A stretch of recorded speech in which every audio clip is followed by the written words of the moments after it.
calon ibu ya, dan ketika kita menyusui anak biasanya memang capek karena setengah jam itu miring terus, tapi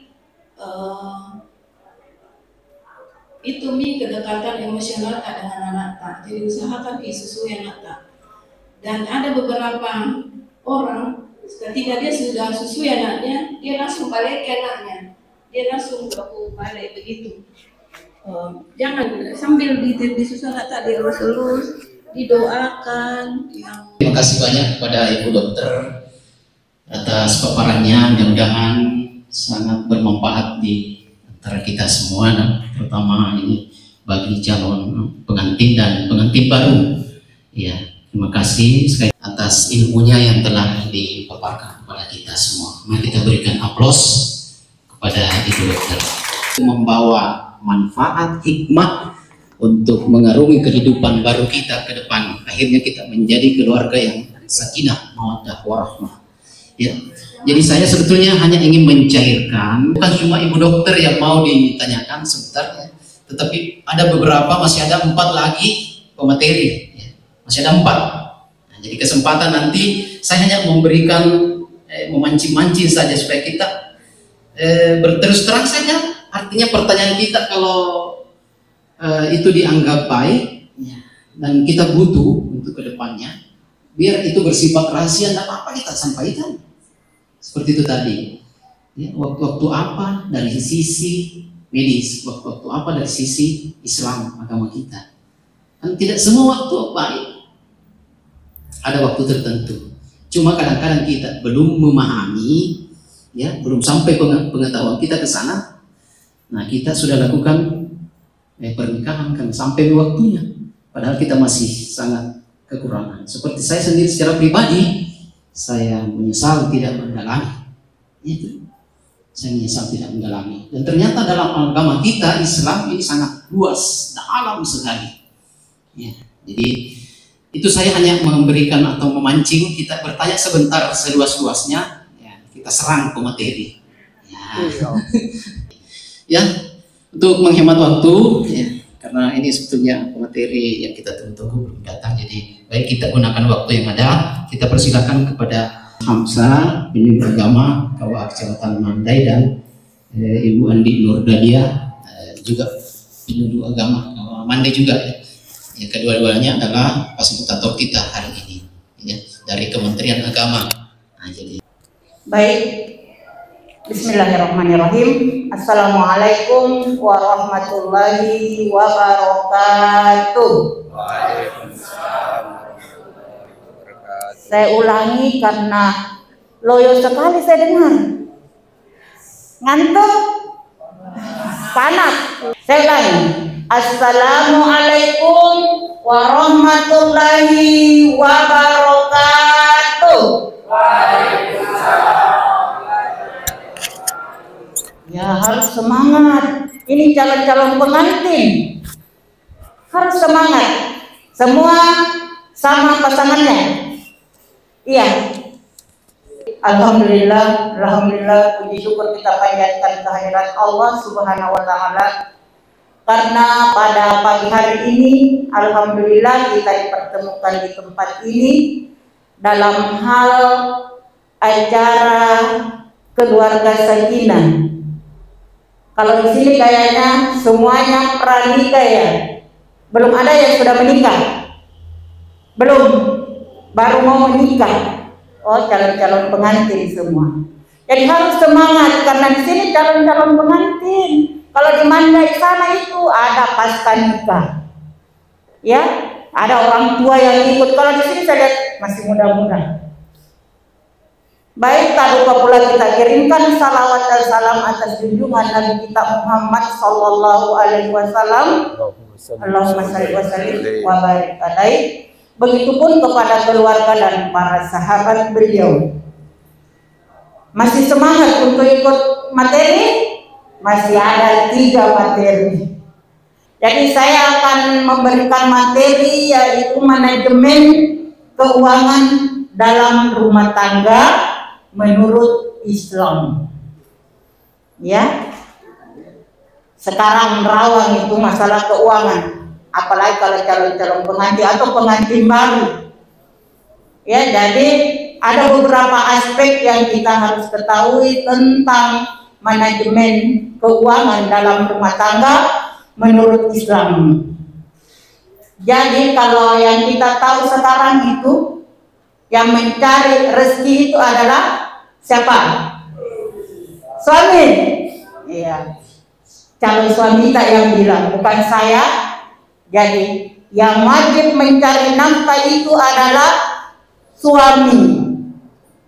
Kalau suami tak ikhlas mencari nafkah, insya Allah keluarga tak akan tentram, damai, kasih sayangnya semakin kuat. Tapi kalau tidak ikhlas, saya tidak tahu bagaimana. Tapi sebagai istri, jangan mentang-mentang suami yang mencari nafkah. Ada menurut yang sekarang itu, suami mencari nafkah, istri yang menghabiskan. Tidak begitu ceritanya. Ya, bukan ceritanya, tidak begitu kenyataannya. Jadi kalau suami mencari nafkah, istri harus tahu manajemen. Jangan berapa masuk, segitu juga habis. Jadi habis bulan, habis gaji. Depan tidur. Sana depan tidur. Apalagi sekarang Depan ke. ada semua serba online. Tidak mau memasak karena ada GoFood. Pesan semua makanan-makanan instan yang dipesan. Tidak mau pergi di dapur memasak karena gampang katanya. Yang penting ada uang. Betul ada uang, tapi tidak sampai 1 bulan habis uangnya suami tak. Jangan karena dia suamiku dicari uang, saya bukan, cukup saya belanja. Betul, tapi kalau hanya gaji yang kita andalkan atau harapkan, kalau 5 juta gaji kita baru selalu ke pesan online atau makanan-makanan jadi, tidak sampai 1 bulan, jangan 1 bulan, 1 minggu pasti sudah habis. Ya, karena kita tidak tahu. Bukan saja ini. Memanage. Sependaan.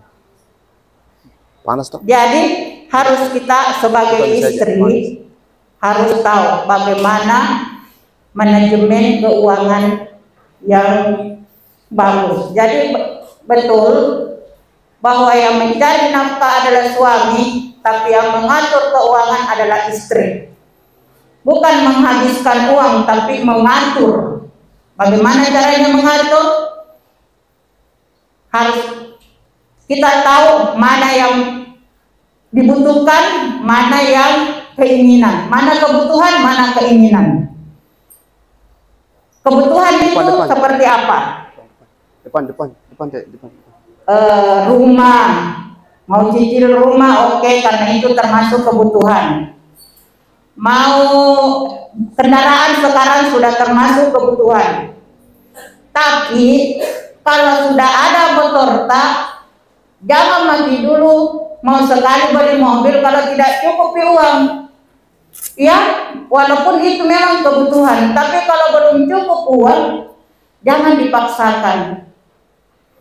Kalau ada uang, ada tabungan tak, sudah cukup tabungan, oke. Karena memang itu kendaraan memang termasuk kebutuhan. Tapi kalau keinginan, yang mana dibilang keinginan? Selalu tiap bulan mau beli baju baru. Ada lagi baju model baru, beli lagi. Itu ibu-ibu itu begitu. Apalagi yang sekarang yang masih muda-muda. Pokoknya dia tidak mau ketinggalan dengan model yang terbaru. Jadi itu semua sebagai istri, ya harus diperhatikan. Jangan keinginan tak semua mau dipenuhi. Yang paling penting kalau kebutuhan, oke, karena memang itu kebutuhan. Baik, yang kedua, istri juga diperbolehkan untuk mencari nafkah, tapi bukan utama. Istri cuma membantu suami. Ya, tidak dilarang untuk bekerja. Jangan mentah-mentah kan yang cari nafkah suamiku nih. Jadi saya tidak mau dia bekerja, cukup menerima uang dari suami. Tidak begitu juga. Istri bisa membantu suami. Seperti kami di sini banyak yang pegawai, banyak yang PNS perempuan, tapi jangan sombong. Walaupun misalnya kita lebih tinggi gaji kita daripada suami kita, jangan merendahkan suami kita dengan gaji yang di bawah dari gaji kita sebagai istri. Ya, tidak boleh. Malah kita memberikan semangat, motivasi kepada suami kita untuk lebih giat lagi untuk mencari nafkah, bukan merendahkan. Jangan mentang-mentang kita golongan 4C, 4E gajinya 10 juta lebih, sementara suaminya hanya 3 juta. Akhirnya seenaknya mau perintah kiri kanan, tidak boleh. Atau direndahkan, berapa tonji kita gaji kita, lebih tinggi gajiku. Tidak. Walaupun kita perempuan bekerja, berarti itu cuma membantu suami, bukan kita yang wajib mencari nafkah, ya. Dan bukan dilarang untuk bekerja, tapi dianjurkan juga untuk membantu suami, apalagi kalau perekonomian kita tidak stabil seperti orang-orang, tidak apa-apa.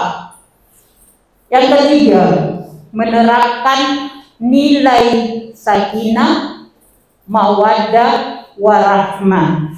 Apa itu sakinah? Siapa yang tahu? Apa itu sakinah? Sakinah itu tentram, ya. Jadi dalam keluarga, dalam manajemen keuangan, silakan. Dalam manajemen keuangan itu, yang ketiga itu menerapkan nilai sakinah, mawaddah, dan warahmah. Sakinah itu tentram, ya. Sakinah itu tentram, mawaddah itu apa? Cinta. Warahmah apa? Kasih sayang. Ya, jadi dalam rumah tangga, dalam manajemen keuangan itu ada beberapa aspek yang harus kita ketahui, termasuk ini yang ketiga. Bukan hanya materi yang ada di keluarga sakinah yang ada berbunyi sakinah mawaddah warahmah, tetapi di manajemen keuangan juga harus ada juga yang harus kita terapkan, yaitu tentang sakinah mawaddah warahmah, agar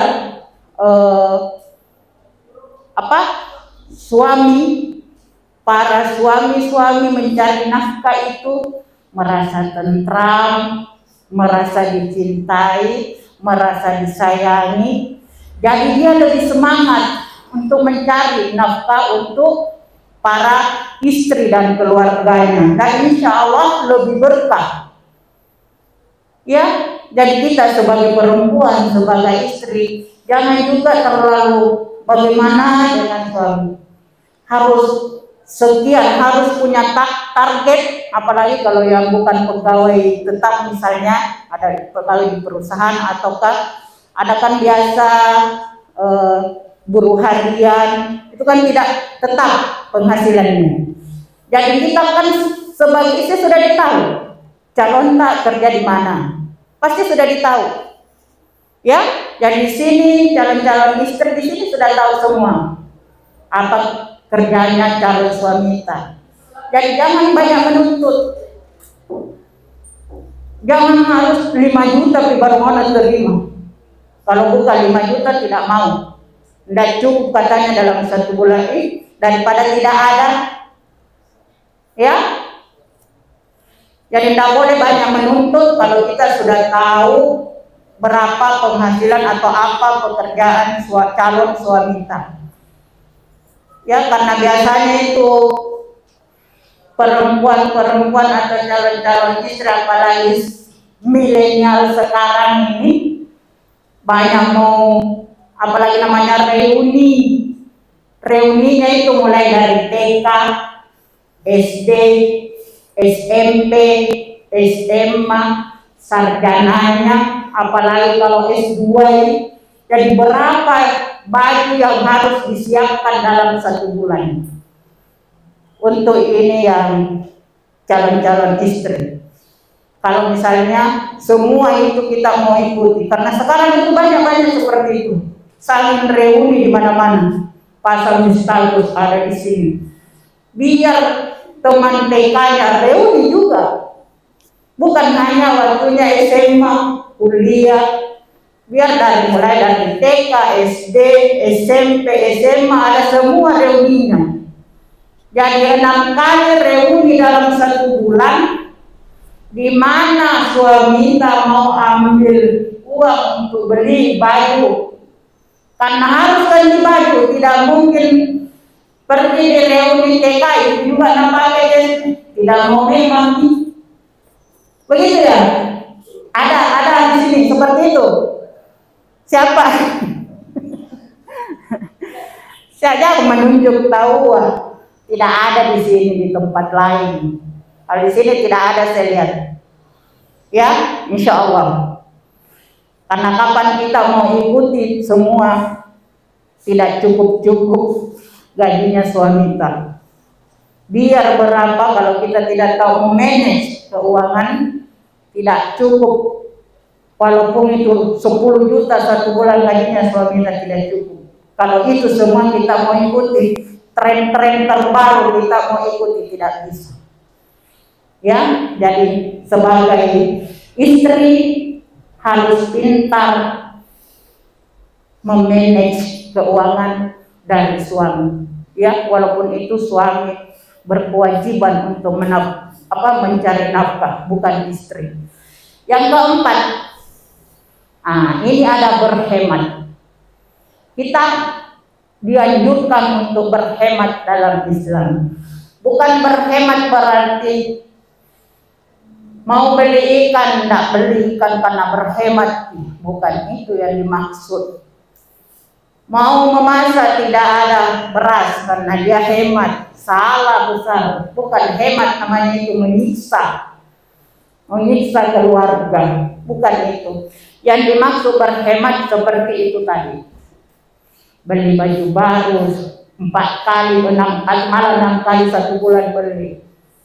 Itu namanya pemborosan. Jadi kalau tidak terlalu penting tidak usah. Ya, jadi kita harus pintar menyimpan. Karena kita tidak tahu, mungkin bulan ini, hari ini banyak diterima, walaupun kita PNS kita tidak tahu apakah bulan depan gaji kita tetap ada atau tidak, kita tidak bisa tahu itu semua. Walaupun sebenarnya sudah ditentukan oleh negara, tapi itu kan selalu berganti-ganti, aturan selalu berganti. Apalagi kalau memang tidak menentu penghasilannya suami kita, ya. Jadi belajar menghemat. Yang kelima, aspek kelima, dianjurkan untuk berdagang. Ya, berdagang apalagi sekarang gampang. Online, bisa menjual online, bukan hanya membeli. Kalau orang pintar itu otak-atik HP bisa menjual lewat online. Nabi saja kan menjual, malah itu pekerjaan yang paling mulia, yang kalau kita jujur. Ya, kalau kita jujur, karena ada juga penjual jasa, apalagi kalau seperti beras, ada alasnya itu yang tidak cukup di 1 liter, sampai di rumah setengah liter disampai, bukan itu yang dimaksud, ya. Kemudian yang keenam, harus berbagi juga. Jadi aspek yang keenam dalam manajemen rumah tangga itu kita juga dianjurkan untuk berbagi. Sekarang ada dibilang itu zakat atau wakaf uang. Biasa kalau peserta Suscatin biasanya ya 10.000 per orang untuk wakaf uang. Nah, itu termasuk untuk Basnas, ya. Jadi bukan untuk di kantor ini, itu bukan. Nanti ada yang bilang diminta itu uang 10.000 untuk orang kantor, bukan. Tidak ada tersimpan di kantor itu uang yang kita store 10.000. Itu untuk Basnas dan insya Allah akan dibagikan ke orang yang betul-betul sangat membutuhkan. Bukan untuk orang lawa, bukan untuk orang kemenang. Ya. Jadi kita dianjurkan juga untuk berbagi. Jangan penghasilannya 10 juta per bulan. Tidak mau bagi-bagi ke orang yang sangat membutuhkan. Ada dekat rumahnya orang yang kelaparan, tidak ada kasihan, tidak bisa beli beras. Nah, lihat harus berbagi. Semakin kita sering mengeluarkan zakat dari harta, dan insya Allah semakin banyak yang kembali. Kalau kita ikhlas, tapi kalau menoko-noko tidak ada yang kita dapat. Sesa lagi, nah bilang orang Depan. kasih keluar uang sesa lagi, karena menoko-noko dikasih keluar. Tidak ikhlas, biar itu 10.000. Kalau ikhlas, insya Allah berkah. Kalau lebih banyak gantinya, yakin itu. Oke? Bismillahirrahmanirrahim. Assalamualaikum warahmatullahi wabarakatuh. Apa kabar semua? Orang di rumah masih sehat? Isi dompet masih ada? Alhamdulillah. Baik, dalam kesempatan kali ini kebetulan kami hadir di tempat ini sebagai fasilitator pimpinan. Namun sebelumnya saya ingin bertanya dulu. Yang hadir di sini ada yang sudah paskah atau pranikah, ada yang sudah menikah atau belum? Sudah ada yang menikah? Sudah yang menikah, tolong angkat tangan yang sudah menikah. 1, 2, 3, 4, 5. Ya. Jadi ada 2 ya gelombang yang kita hadapi, yang sudah menikah dan belum menikah. Baik, mengawali pertemuan kita kali ini, karena saya lihat kurang semangat, ya, saya minta kita bermain dulu sedikit, kita semangat, ya. Jadi kalau saya katakan mana semangatmu, ya, adik-adik yang mengucapkan ini semangatku, oke? Mana semangatmu? Ini semangatku. Semangat. Semangat. Mana semangatmu? Ini semangatku. Semangat. Semangat. Para peserta yang dimuliakan oleh Allah, pertama kita bersyukur ya, alhamdulillahirabbil alamin. Kemudian salam salawat kita sampaikan kepada baginda Rasul Muhammad sallallahu alaihi wasallam. Nah, yang sangat esensi dalam perkawinan, yang sangat fundamental, yang kita harus perhatikan adalah persoalan maksud dan tujuan kita menikah. Semua orang punya keinginan, semua orang punya tujuan, semua orang punya niat. Apakah itu salah? Tidak. Persoalannya, apakah itu sudah memenuhi kriteria sesuai dengan aturan dan ajaran agama kita? Nah, itu yang kita inginkan. Nah, yang pertama harus niatnya bagus. Apa niat tak? tak kalah memasuki pernikahan. Ada yang bisa menyebut dalam hatinya, dikeluarkan dalam ucapan? Ada yang mau menikah karena calon istrinya cantik, jangan sampai ambil ke orang. Contoh, ada yang mau menikah karena luas sawahnya. Kapan tidak cepat-cepat, nalumpai ke orang. Ada karena faktor keturunan. Yang terakhir, faktarat bidzatid din. Ada orang yang menikah karena Allah dan agama. Yang mana kita pilih? Betul? Toje. Ya. Nah, ini yang penting sekali. Karena persoalan nikah itu, an-nikahu min sunnati wa man raghiba an sunnati falaysa minna. Nikah itu kata Rasulullah adalah sunnahku. Siapa yang tidak mau menikah berarti ia tidak mau, ya, bukan umatku, bukan golonganku. Artinya pernikahan ini adalah ibadah terpanjang. Mulai dari Anda berniat, saya berniat untuk menikah karena Allah, mengikuti sunnah Rasulullah, maka sepanjang itu Anda akan mendapatkan pahala sunnah. Ada orang yang mendapat 1 tahun, 2 tahun, 3 tahun, 4 tahun, 5 tahun, sampai seumur hidup. Dia mendapatkan pahala sunnah. Kenapa? Dia menjaga perkawinannya. Kenapa? Nilainya sunnah. Semakin engkau total, semakin engkau memperbaiki, semakin engkau maksimal terhadap pasanganmu, maka kualitas ibadah sunnahmu dalam perkawinan semakin panjang dan semakin berkualitas. Nah, ini yang kita khawatirkan. Jangan sampai kita menikah tidak ada pahala sunnah kita dapat. Kenapa? Itu tadi, keluar. Mau menikah karena cantiknya, mau menikah karena hartanya, mau menikah karena galunnya banyak, mau menikah karena ini. Kalaupun iya, tolong sekarang, ya, mantapkan niat kita menikah karena Allah. Karena satu, sudah mendapat pahala sunnah. Yang kedua, apa yang kita dapatkan sama pasangan kita, itu sudah fakta dan nyata kita dapatkan.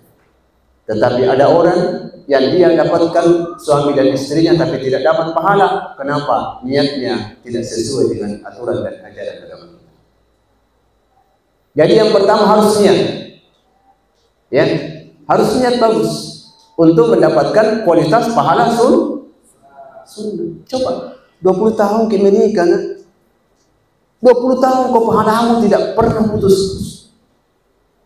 30 tahun sampai akhir hayat. Kepanjang itu menjadi pahala sunnah. Maka semakin berkualitas pahala sunnahmu, maksimal kepada suami dan istri, maka semakin maksimal pula kualitas daripada pahala sunnahmu. Betul? Betul? Ya, baik. Nah, itu yang pertama. Yang kedua, pertanyaannya, apakah kita sudah siap menikah? Sudah? Betul? Betul? Betul? Toje? Nah, kalau Anda sudah siap, ya saya kasih perumpamaannya. Itu perumpamaan kalau orang turun ke sawah, itu butuh persiapan. Kalau tidak ada persiapanmu, jangan mengharap hasil. Apa yang perlu kita persiapkan? Ada cangkul, ada bibit, ada traktor, apalagi? Padi, apalagi? Pupuk, apalagi?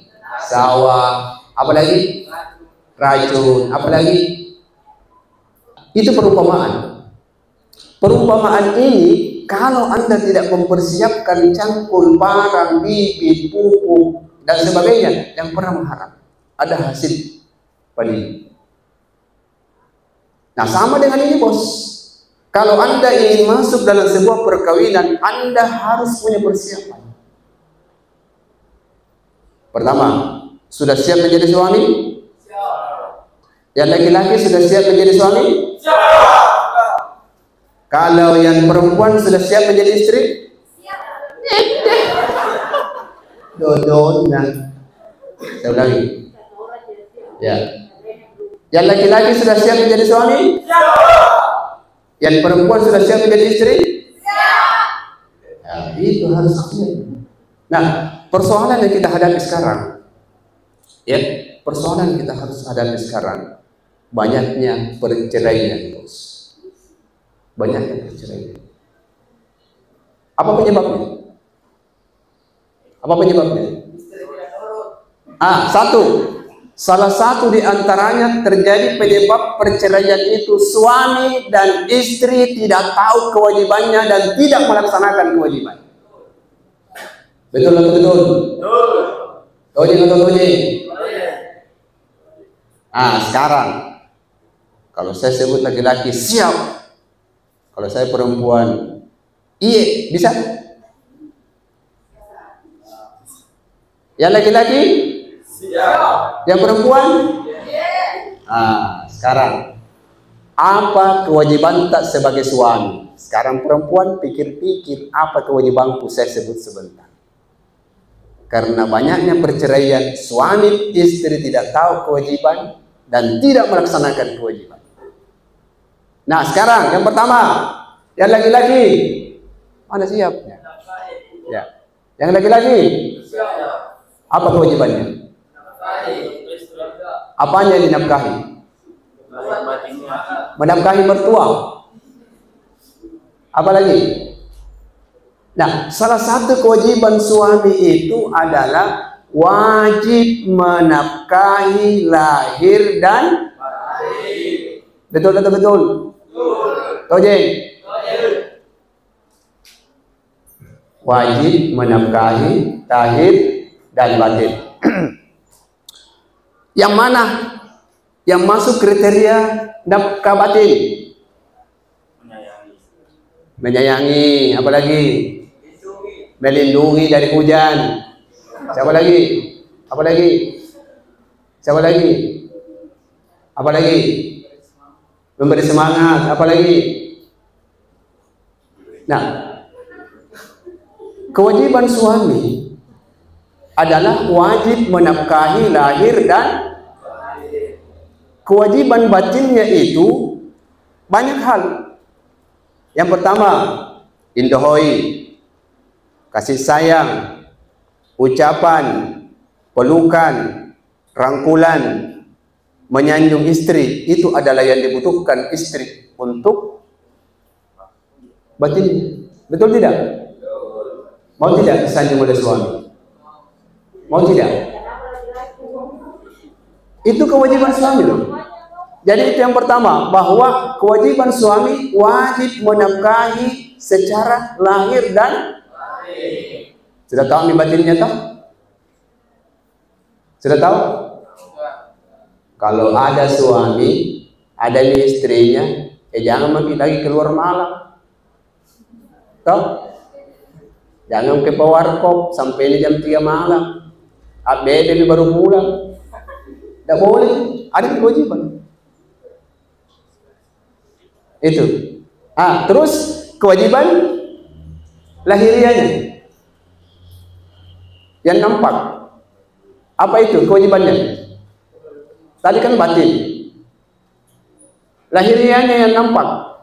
Mau beli skincare tanggung jawab dodonnya itu. Suami wajib menafkahi lahir dan batin. Mau beli skincare tanggung jawab? Tadi kan kewajiban suami wajib menafkahi lahir dan batin. Wih, kenapa takut-takut di sini? Ya, coba. Mau beli skincare tanggung jawab? Kayaknya banyak calon-calon istri yang takut-takut suami. Ya, harus semangat dong. Ya, kalau mau beli skincare tanggung jawab? Suami. Ingat dengar itu para suami. Mau beli makan minum tanggung jawab? Suami. Mau beli sepatu tanggung jawab? Suami. Mau beli baju baru tanggung jawab? Suami.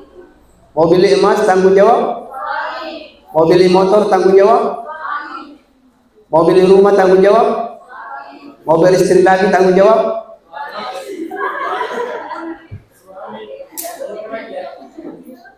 Ini bos yang hilang, sehingga banyak perceraian. Suami tidak memahami dirinya sudah punya istri. Istri tidak memahami dirinya sebagai seorang istri. Mereka saling menuntut hak. Akhirnya karena saling menuntut hak, apa yang terjadi? Percekcokan, pertengkaran. Akhirnya selesai, angkat baju. Janda magusing, budak magusing.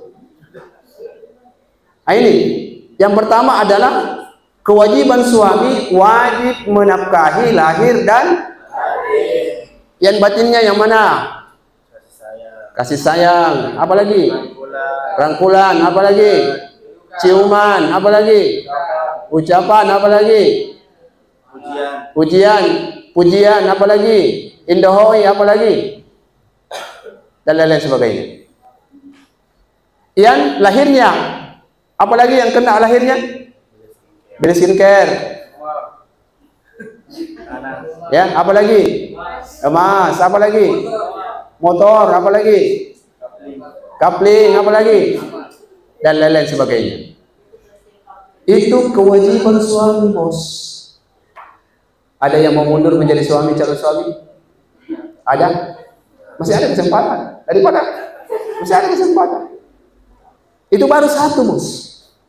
Bahwa suami wajib menafkahi lahir dan batin, artinya suami itu sudah mengambil peran sebagai suami, sebagai pemimpin dalam keluarga. Dia harus tahu semua. Istriku kurang nih, habis tinggal setengah liter beras. Istri mengingatkan bapaknya, setengah liter man. Kalau begitu, saya harus memutar otak untuk berusaha supaya saya bisa dapat. Itu. Itu tadi baru suami, sekarang perempuan dan lain-lain sebagainya. Sekarang kewajiban istri. Apa itu? Salah satu kewajiban istri adalah mensyukuri apa yang menjadi hasil ikhtiar usaha suami dan tidak boleh membanding-bandingkan dengan keluarganya orang. Oke? Kalau ada dapat suami itu jangan dibandingkan.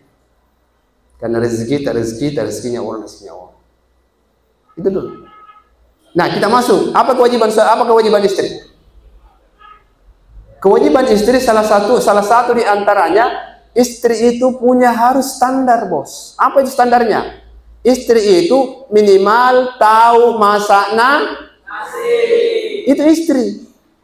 Yang kedua, istri itu minimal harus tahu masak ikan. Terus lagi, ya, istri itu minimal tahu harus masak sayur. Sudah paham? Sudah bisa dimengerti? Jadi kita harus punya standar. Jangan selalu Indomie. Harus punya kreasi dong. Terus kita masuk bahwa kewajiban istri salah satu di antaranya adalah untuk membentuk keluarga sakinah. Idza nadarta sarratka. Ketika dipandang oleh suami, dia mampu memberikan kesejukan, kedamaian, kebahagiaan dalam rumahnya. Itu dulu.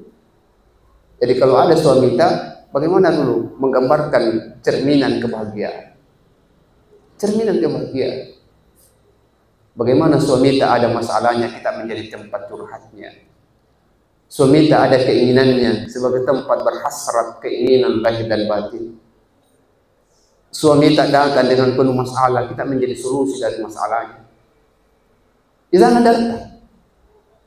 Ketika dipandang oleh suami, ya, berikan sesuatu yang baik, yang nampak untuk bagaimana suami bisa tenang bersama dengan kita. Suami bisa tenang bersama dengan anak kita. Bagaimana suami kita bisa tenang dalam rumah? Bagaimana caranya? Baru datang suaminya. Gemes bisa. Datang suaminya. Gas habis. Sampai lagi masuk, belum minum. Air galon habis. Sampai lagi masuk ke rumahnya, saya belum masak. Dia bilang suaminya lapar sekali, mak. Dia bilang istrinya, kita tahu bahwa masak kali tangan. Itu kewajiban. Apa lagi kewajiban istri? Wa in kita, ketika suami tidak hadir, tidak ada di rumah, hafizat, dia mampu menjaga kemuliaan diri. Menjaga kemuliaan dirinya, menjaga kemuliaan suaminya, menjaga kemuliaan keluarga besarnya di hadapan Allah. Ini yang hilang sekarang, bos. Kalau kita angkat HP sekarang, buka HP, terlalu banyak berselingkuh.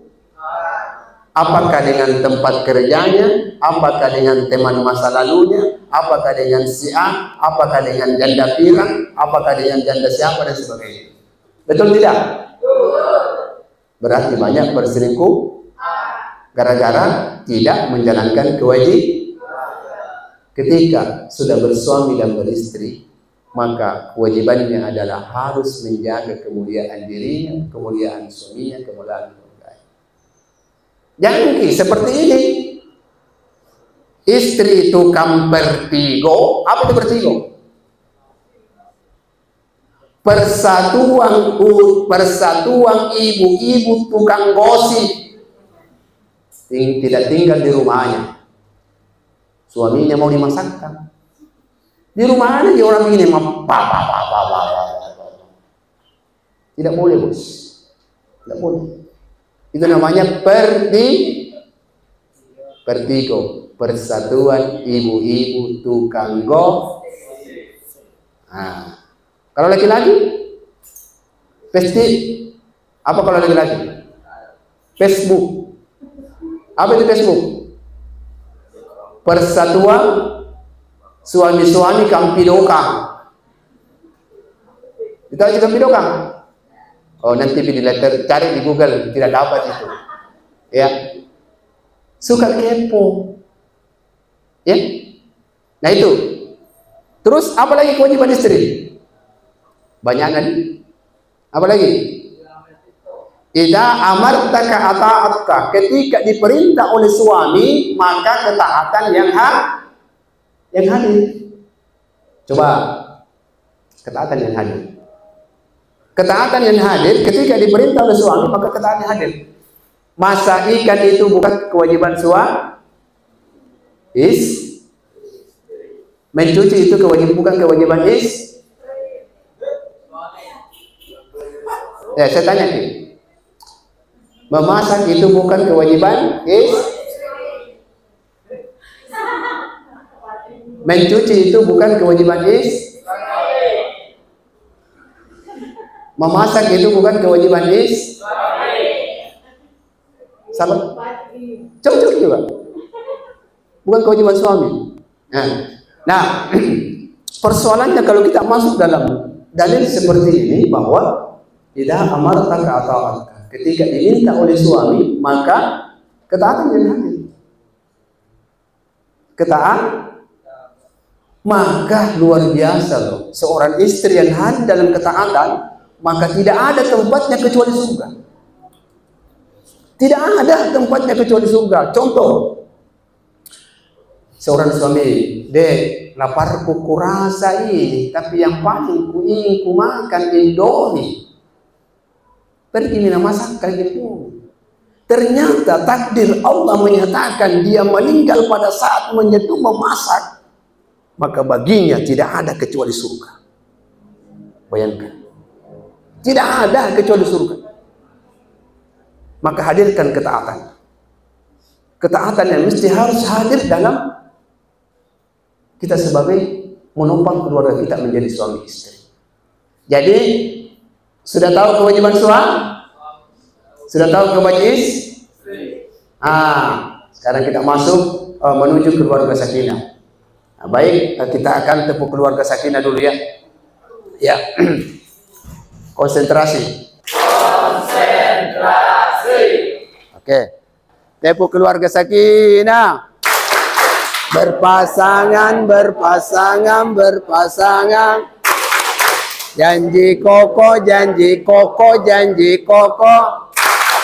Saling cinta, saling hormat, saling jaga. Musyawarah untuk sakinah. Salah satu penyebab perceraian karena suami istri tidak tahu kewajiban. Sekarang yang kedua, penyebab perceraian karena orang ketiga. Siapa itu orang ketiga? Janda pirang. Siapa lagi? Apa lagi? Mantan. Oke. Semua itu salah satu di antaranya. Namun, sekarang pertanyaan saya, mau nggak menatap masa depan atau masa lalu? Masa depan. Saya tanya Ki, mau menatap masa depan atau masa lalu? Masa depan. Siap? Siap. Betul? Betul. Tojeng? Tojeng. Tojeng? Tojeng. Konsentrasi. Konsentrasi. Nah, penyebabnya adalah masa lalu, bos. Jangan engkau bawa masa lalumu ke masa depanmu. Itu bom waktu yang setiap saat bisa meledup. Tidak bisa kita pungkiri, bos. Seorang suami laki-laki pernah sekolah, kerja, kuliah, tempat tinggalnya. Pernah kenal si Betty, Iwati, Inani, siapa lagi? Tina, siapa lagi? Siapa lagi? Siapa lagi? Siapa lagi? Ruslan, siapa lagi? Makmur, siapa lagi? Aco, siapa lagi? Ah, itu. Itu masa lalu, bos. Semua orang punya masa lalu. Tidak ada yang tidak. Sekarang perempuan pernah sekolah, kuliah, kerja. Dalam pekerjaannya terkadang mengenal Abdul Rahman, Anto, Faisal, Zainuddin. Siapa lagi? Ancu. Siapa lagi? Anca. Siapa lagi? Ilham. Siapa lagi? Itu masa lalu, bos. Kapan kau masuk ke masa lalumu, ke masa depanmu, tidak bahagia kok. Coba nih. Tiba-tiba kau duduk santai, cengkrama dengan istri, tiba-tiba ada WA masuk. Tring, tring, tring. Aku masih seperti dahulu, masih tetap mencintaimu, dan aku tetap menunggu janda dan dudamu. Sakit tidak? Sakit tidak?